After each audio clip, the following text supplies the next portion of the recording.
Hello there, guys. Welcome back.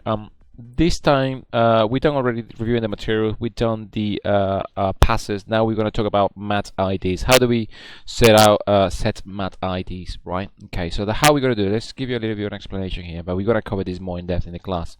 So here at the moment, what we have 1, 2, 3, 4, 5 elements or 5 models. We should have more in the background if we want to, but in this case we only got 5. So the situation will be if we go into Nuke and we say, let's say that we render all these, and then the director comes and says, actually I like this guy, but I think the metallic look of this guy is a bit too blue, maybe give it a little bit more warmth, and then we can just probably tweak a bit more of that easily inside Nuke. If it's, we could say, okay, Louis, why don't you just create a mask, an alpha channel with a rotor here, and then just do a rotor here, and then create a rotor, and then go all the way around, and then create a shape, and then use the rotor as the mask for you to color correct the metal. The answer would be yes, that's perfectly fine. But what happens if the camera is moving? If the camera is moving, then you have to animate that rotor, and that would be a pain in the ass because you cannot actually create a rotor that is perfect, that is going to be matching this character perfectly every single time. It could be done, but it will be way more work. So what we can do is we can create that, because it's a CG render, we can create that sort of setting, but just adding a Matte ID. So Matte ID, what it means is just remember that a rotor is a black and white image. Is a channel. Is one color, black or white, or in between, or gray, whatever. So we can do that here by using storing that information in a single channel in an image. And just remember that we can use any color or any image as a channel, so it shouldn't be a problem. We're gonna cover this more in depth in the class, but I want to know that what I'm gonna do now is I'm gonna tell this guy that I will be able to select this geometry individually within the compositing, and then tweak this character individually without touching any of this, because I will produce a mask that is exactly matching this guy with a single color, red, green or blue, and then if the camera moves, it will be taken care of because it will be rendering every single one of the images. Okay, so what happened? Well, how do we set that up? It's pretty much a 2-3 step process. So the first thing we need to do is first just gonna open this, I'm gonna take this and I'm just gonna, let's do it for the metal here. So I'm going to here metal final. I'm just going to select this and then go here into this button, which is the hyper shade. And then what I'm going to do is I'm going to maximize this, and then I'm just going to select the metal here, and I'm just going to graph it here. So pretty much what it is just click this button and it will tell me the input and the output of the actual selection. So the output is the shading network, the shading graph here, the shading engine, and then here will be the normal map that is connected to here, and the scratches that are connected to the specular roughness, and this is assigned to the characters. Okay, so at the moment, if I want to create a Matte ID setup, it's a 3-step process. First I need to create the actual Matte ID connection here. So you do is press tab and you type pxr m matte tt, and they give you this Matte ID. Okay, so you press enter and it gives you this. Okay, so what you do is you take this guy, okay, and you're gonna connect it to this guy here, to the pixel. Okay, so you connect this guy here and you say result AOV, click there and then click here, and because it doesn't know where to connect it, then it will give you a list of the possible thing that you can connect it to. We need to connect to this guy here, utility pattern, which is the last one here. So we said utility pattern. So we click here and that's connected. Okay, so we got that guy, it's connected here. There's nothing else we can do, okay, for now. So I'm going to minimize this.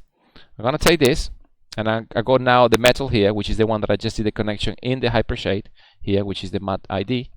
And then all I have to do is select this guy, go into attribute, go into render man, make sure you got the material selected, render man, manage attributes, and then here somewhere, if you scroll down, there's here called Matte ID. Pixel code with 1, 7 or 8 in this case.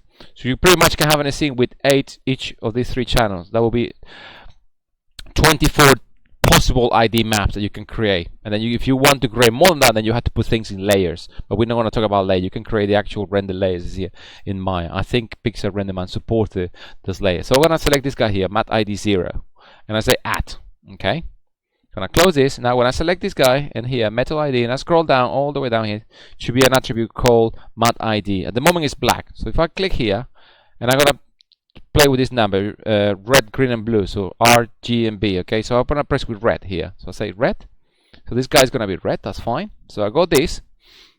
Now this is the second step. We did this one in the hypershare, second here in the actual material, and then third we need to actually tell the rendering here to add it to the actual passes. So I'm gonna click here again, render and control passes. Okay, again go here into final, go here into output. At the moment we are outputting all these guys, but we need to output as well the pass. Okay, so I think here at the bottom here, I think it's here, sorry, not the button. So here, Matte. There's one here called Matte, and it's already built in. So we're using at the moment Matte ID 0. So we say this, and then with this selected, you right click and say Add Channel to Selected Output. And now we will have passes with all this in Matte ID 0. Okay? So I'm going to minimize this, and I'm going to hit render now and see what happens. So I go this, I go here. Seems like nothing happened. Everything seemed to be normal like it was before. But now let's have a look at the channels individually and see what we have. Okay, so now here, I'm gonna click there, open this, and I have now the passes like we did before, a specular, this, and then we have this guy, Matte ID. Look at this, red. Yeah, but you would say to me, okay, look, but why red? But that's fine. But you remember the red is just a channel. So if I press A, which is all, if I press S, you see it's a black and white image actually. You see red, the red here. So you can see here, if you have a look at these three numbers here, 1, 2, 3. You see red is 1, green is 0, and then blue is 0, and alpha is 0. Only red here. You go red. You see 0, 1. Okay, if you go into the edge, you will probably find in between 0.3, 0.7, 0.9, and then you got the white. You remember if I press that's S, which is red. Green is black. I have no green. Blue, I have no blue. And alpha, I don't have alpha. Alpha is white because it's the whole thing.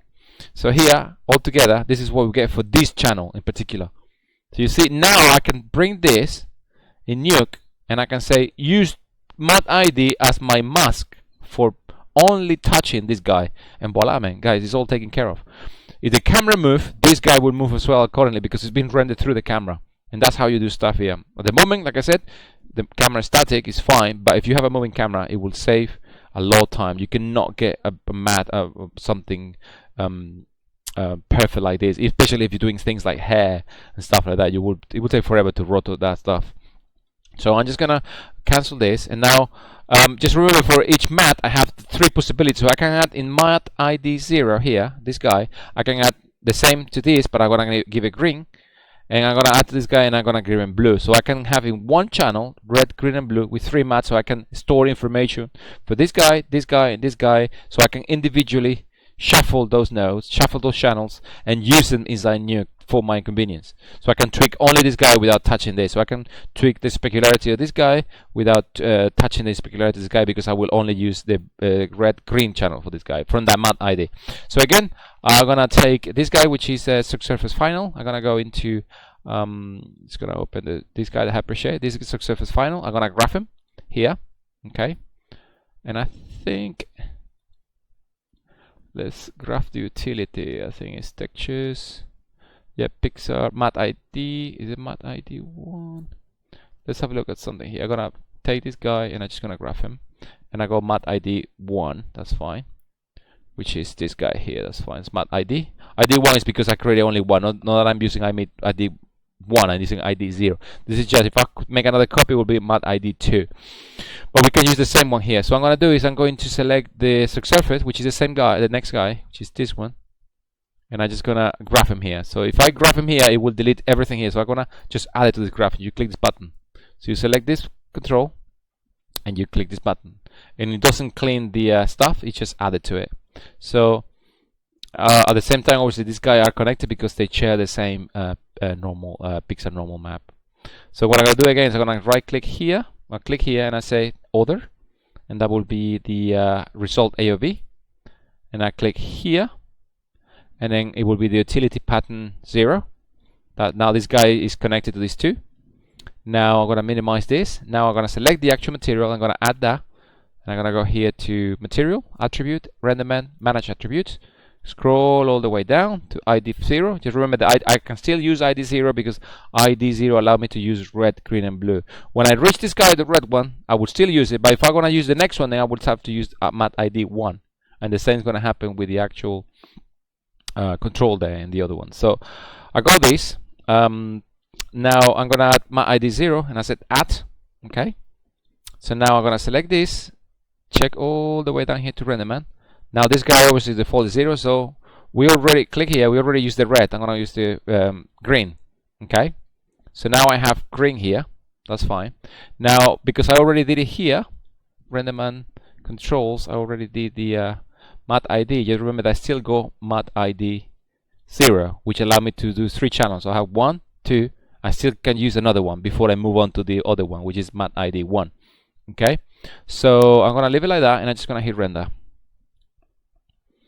So now again, seems like nothing happened. Go here. Now Matte ID have now 2 channels. You see I have this guy in red, now this guy in green. So now I can individually in Nuke tweak this guy without having to worry about this, because I can individually say, hey, color correct the specular component of this guy using the green channel of the layer called Matte ID 0. And that, because it's interpreted as a black and white image, it will pick it automatically. It's just a single channel. It's just a pixel, arithmetic, just black and white. So again, I'm gonna cancel this red, green. I still got a component that I can use for this Matte ID 0, and that will be the next Panther. Okay, so I still go here, go there. Again, I'm gonna open the graph editor, and that will be the plastic. It's this one. I'm gonna add it to. If I remember, if I click this button, they will clear out, and then only graph this. I'm just gonna click this button, which is add to the selected node. So again, I have it here, and still the same guy is still sharing the same normal map, so it's quite good. So again, I'm gonna connect now this guy to this, and I say click here. If it doesn't appear here, result AOV, I'm gonna click in result AOV here, result, and say result AOV. Click it there. Utility pattern 0. So now plastic is connected. Now the second step, which is selecting the geometry. Sorry, selected the shader. Go all the way to extra attributes. There's nothing in there at the moment. Going attribute, renderman, manage attribute. Find all the way ID 0. Say add. Close that. Now remember red, green. Now this guy I'm gonna call it blue. So now I have, whoops, no, it's this guy here. You see it's black still, that's the one I just added. Click here, that's gonna be the blue one. Okay, so if I render now, just remember that here in the advanced render setting, I'm still using ID 0, and that's because I can only store 3 channels, red, green, and blue. So the moment the next one that I'm gonna do, I will not be able to use ID 0.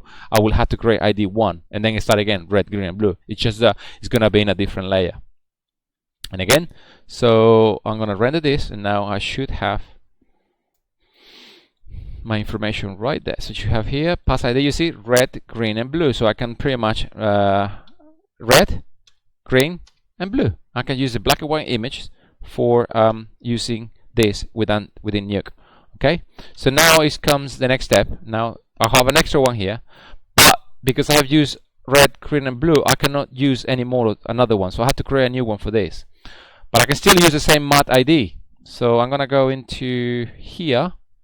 You see, I can still use this guy because this guy supports all of them. I got 8 here, 24. So I can go and graph. That was the last one is the glass, which is this one. So I'm gonna add it here. I'm gonna put it right there, and I'm gonna add this guy. This guy here only does the connection. It just doesn't really do anything. So I'm gonna click here, other, result AOV, and utility pattern 0. So that's fine. That's all we have to do here. So now this guy here, now when it comes to the tricky part, I got the glass. Now I'm going here into attributes, manage attributes, and I go here. Now I have to use ID 1 because I already exhausted all my 3 channels, red, green, and blue. I can still click here there, but then if I put blue here, then this guy will be, those same will be blue. And then I don't want that, I want to isolate them. So I need to put it in a different channel. Okay, so I select this guy and I say Matte ID 1. I say add. Okay, so now this guy here has the renderman and it has Matte ID 1, and that will be black at the moment. So I can still again start with red. You see? And now I'm gonna go into renderman, and because I exhausted all the channels, I need to create a new entry here. So again, with this selected, now I'm gonna move on to the next one, which is ID 1. Right click here, and we said add channel to selected output. Now it's being added here. So I go ID 0, ID 1. Now let's render. now we have this guy here. So we have all the usual, and now we have ID 0, red, green, and blue, and now we have ID 1, red. You see, now these two are different channel. So I can tell in Nuke, use the red channel in this. It's going to be a completely different from the red channel in this, because it's only at the end of the day a black and white image, right? But it's going to be named in a different layer called ID 0. Okay? So I'm just going to do this. And I'm going to put the same ID 1 on the blue, red, green channel and the floor, so I can isolate the floor as well. So again, this shader, I need to make the connection here. This is the shader. I'm going to add it. That will be here. Let's put it there. The oak here. That's the preset. Other. Result AOV. Click here. Utility pattern 0. So it's all connected now. I need to select the shader now and then do the connection inside the attribute editor here. So I got the shader selected. Go here into attribute, renderman, manage attributes. We're still working on ID 1. Okay. And we say add. We use ID 1 to the other one. I can use this one. It doesn't matter. I can use the red or I can use the green channel. It doesn't matter.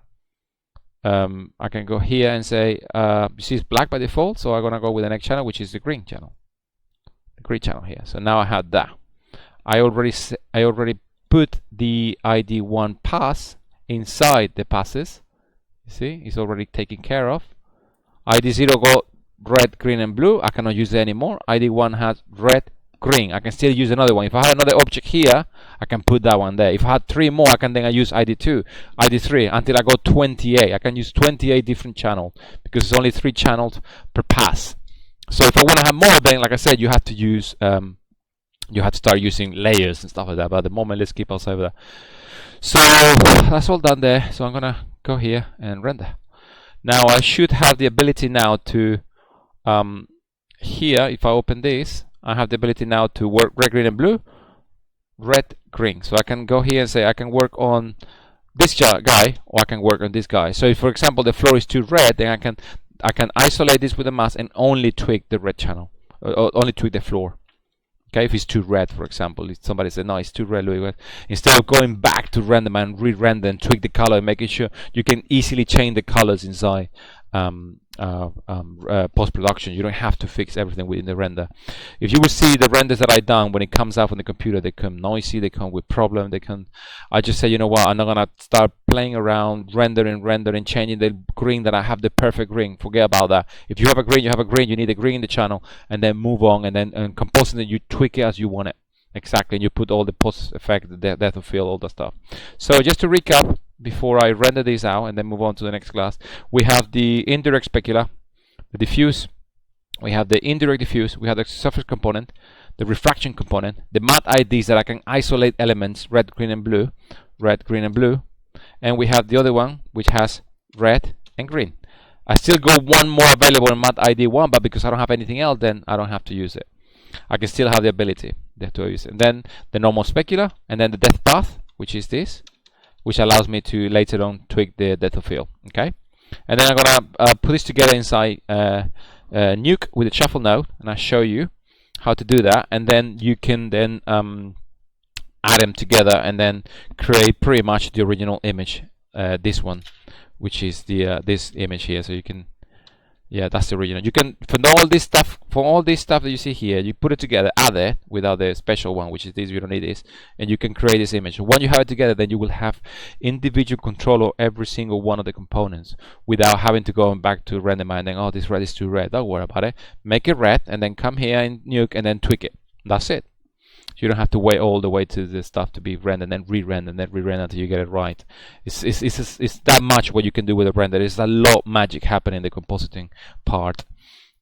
So that's it for now, guys. Thank you very much, and then I will see you in the next class when I show you how to put this stuff together in Nuke. Thank you very much. Bye bye.